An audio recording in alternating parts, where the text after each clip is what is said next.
Ito yung unang luto natin. Mga kabikers. Mmm.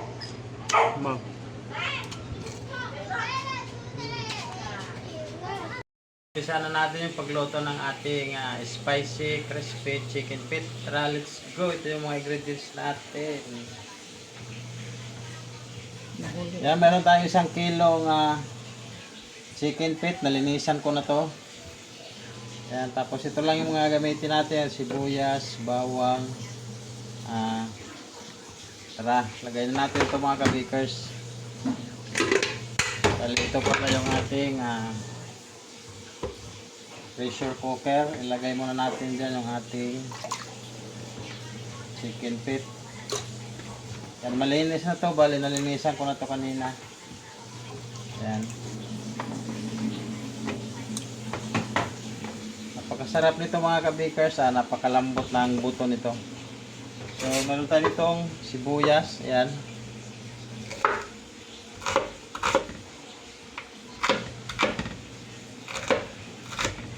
Bali, ang gamitin ko dito is 2 maliit.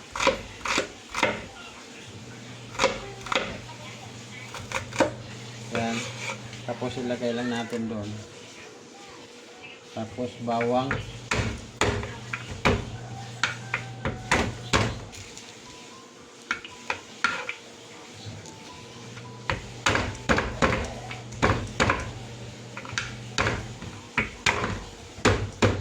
Yan, pwede na yan, ganyan lang. Tapos lagyan na ng ating bell pepper, yung buo. Pwede rin yung wasak.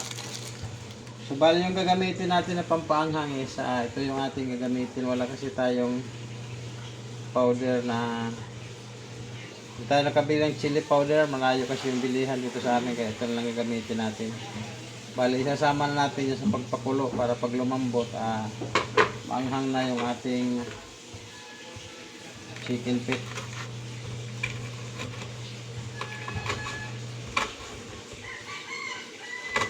Isama na natin pati yung mga tangkay. Kaya ganyan lang, hindi ko na siya.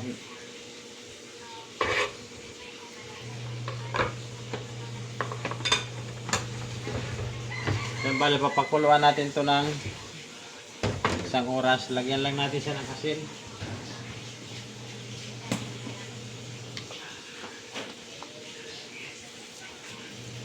Yan, tama na yan. Tapos maglagay lang tayo mamaya ng ating pampalasa. Okay. Natin mga kabikers, 1 oras natin siya lulutuin dyan, papakuluan sa ating pressure cooker. Update ko lang kayo mamaya pag kalipas ng 1 oras.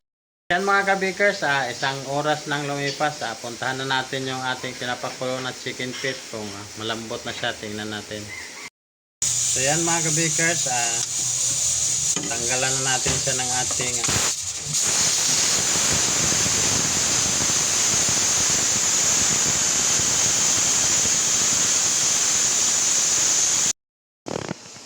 so ayan mga kabikers, ito na siya. After 1 hour na yung ganito yung kanyang tsura. Napakalambot na nito. Ilipat na natin sa lagaya, tapos iprito na natin. So ayan mga kabikers, ilipat natin dito sa ating bowl yan. Dahanin lang natin para hindi maputol yung kanyang mga daliri.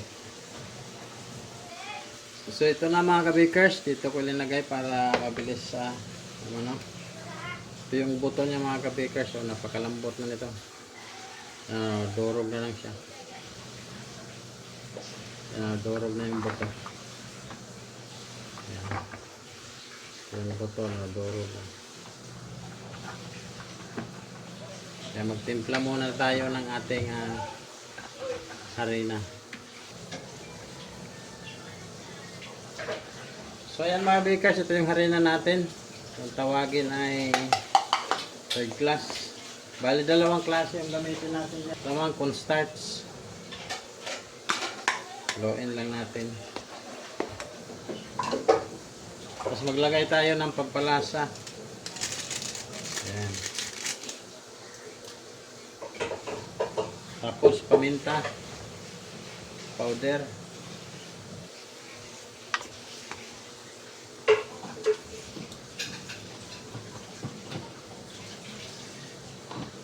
Lagyan natin ng konting asin. Mix natin.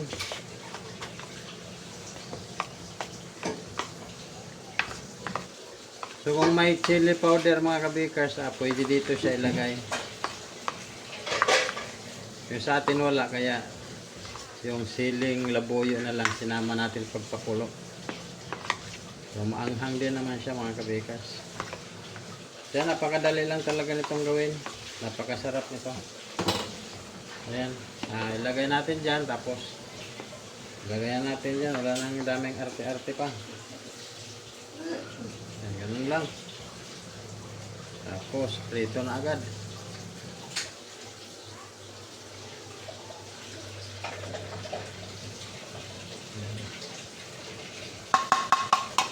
Tapos kakalat lang natin para lahat malagyan. So yan, nabuhos ko na lahat yung harina ko dito. Mix na natin. Pakulo na tayo ng ating mantika. At prito na natin to. Ayan mga bakers. Ulit ito yung pangalawang luto natin. Ayan. Bali parang lumaki na siya mga bakers kasi binago ko yung sinausaw ko yan sa itlog. Kasi yung unang luto natin, ganito siya. So hindi ko makapit mabuti yung harina.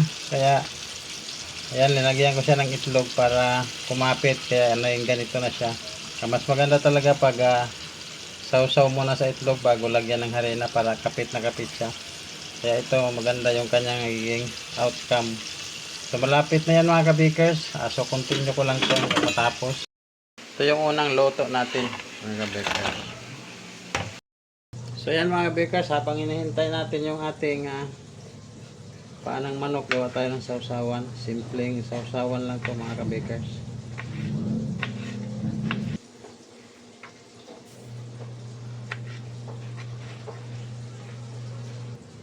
Sibuyas, maliit lang na sibuyas mga kabikers.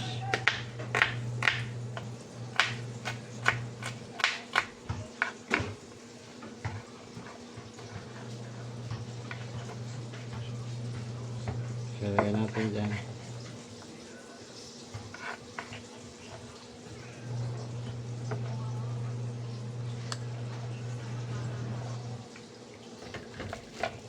Lagyan natin ng powder na paminta. Suka. Suka.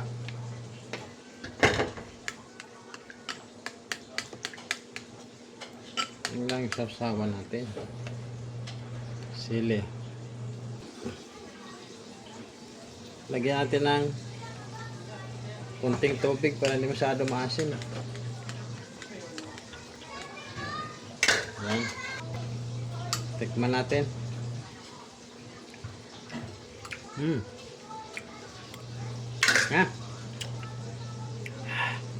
Panalo. Ito yung finished product ng ating. Yan. Napakasarap nito mga kabikers. Yan, napakasarap nito. Napaka-crispy. Napakalambot ng kanya balat. Tingnan nyo.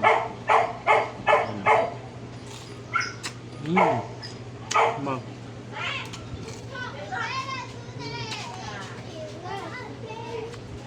Sarap.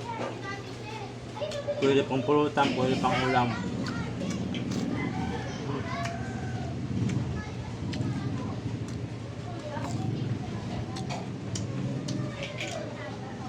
Napakadali lang gawin.